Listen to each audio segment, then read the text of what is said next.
Kenny Green, raw perspective, concrete and steel, keeping it good and raw. Unity for the community, always. Hit those subscribes. I appreciate you guys. You know, I can't let the week go by without acknowledging Jesse Jackson. Rest in peace. You know what I'm saying? Condolences to the family. A national figure, a dedicated push person for the civil rights movement. Jesse Jackson was very instrumental in the civil rights push, alongside, you know, greats Andrew Young, Martin Luther King.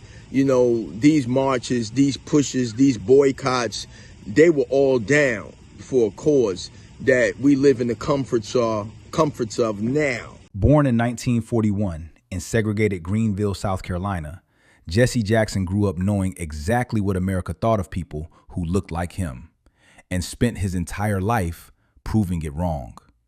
As a young activist, he stood alongside Dr. Martin Luther King Jr., and he was actually at the Lorraine Motel in Memphis the night King was assassinated in 1968.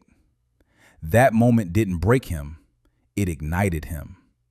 He went on to found Operation Push in 1971, fighting for Black economic empowerment at a time when few people in power wanted to hear it. In 1984 and 1988, he ran for president, not as a symbolic gesture, but as a genuine force, winning primaries and reshaping what the Democratic Party could look like. Barack Obama has openly said Jackson's campaigns laid the foundation for his own historic run. Now, was Jesse Jackson without controversy? Absolutely not. He faced sharp criticism for his 1984 Hymietown comment, which was widely condemned as anti-Semitic. He had a very public extramarital affair that produced a child and damaged his credibility. Some felt he was more focused on the spotlight than the struggle.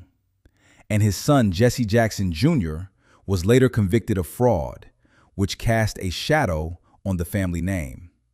But here's the thing. None of that erases what the man built. He registered millions of voters. He negotiated the release of American hostages abroad. He gave a generation of Black Americans the audacity to believe the highest offices weren't off limits. He kept the dream not just alive, but loud. Rest well, Reverend. You were somebody. Some people in this day say that that was a mistake, should have kept it segregated, you know what I mean? But always remember, your opinion is now, not in the 60s and when certain things would happen. And I think a lot of times in their good intention, they might have felt that was the way to go, to get done what they had to get done for their people. In 1971, Operation Breadbasket.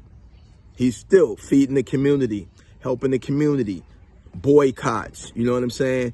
And later in life, you know, everybody realized how effective Jesse Jackson boycotts were. Whether it was Coca-Cola, Standard Oil. When he threatened to boycott, man, they came and sat down at the table. Man, what do we have to do to make this go away? 1984, presidential run. Black man, presidential run. For some of y'all, it was before Obama. You know what I'm saying? 1988, let's do it again. You know what I mean? Now, there was a split because Coretta Scott King and other people didn't support him being president. Not because they didn't like him, because they felt he couldn't pull it off. And they didn't want to use all that energy and votes for him when we might could get somebody that can have a better position and maybe win.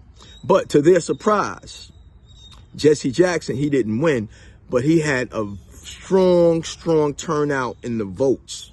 Strong turnout. And in the midst of this, 1984, a Rainbow Coalition, the less privileged, the LGBT community. So he's been fighting for equal rights, fairness, his whole life, right? I'm in the South right now, right? In South Carolina, red state, you know, and my father's in his 90s, you know, so I have the experience of riding through some of the roads, some of the towns, that they may have walked this 5 and 6 miles to go to school. You know what I mean? Some of the energy of the people that experience Jim Crow, the biasness on the level, the prejudiceness, you know what I mean? So sometimes when you are taught by elders and shared things by elders, some of it becomes part of you. Like you were there, you witnessed it. And it's not that you're running around mad at the world. You just was able to see through their lens because they explained it to you. And you kind of like could relate, you know what I'm saying? I just think sometimes we be critical of decisions that made, like say in the time of the 60s, you know, we could be critical now about what someone should have did. But you know, the truth is, at least they had some action. So it's easy to criticize. You know, you can have a guy running up and down the court playing basketball and you sitting on the sofa talking about what he should have did, what he should have did. But understand, in a lot of cases, you can't survive in the game that a lot of people play. So be mindful being too opinionated, too critical, and too judgmental, because we all sometimes start out one way, and along the way, we change our mind, we change our viewpoint, we change some of the thoughts, and that means growth. It doesn't mean that we didn't keep it real. It just means that through knowledge, experiences, we see that maybe we need to move a little to the left or a little to the right and change some of the viewpoints. Concrete and steel, that's what it's about. Change.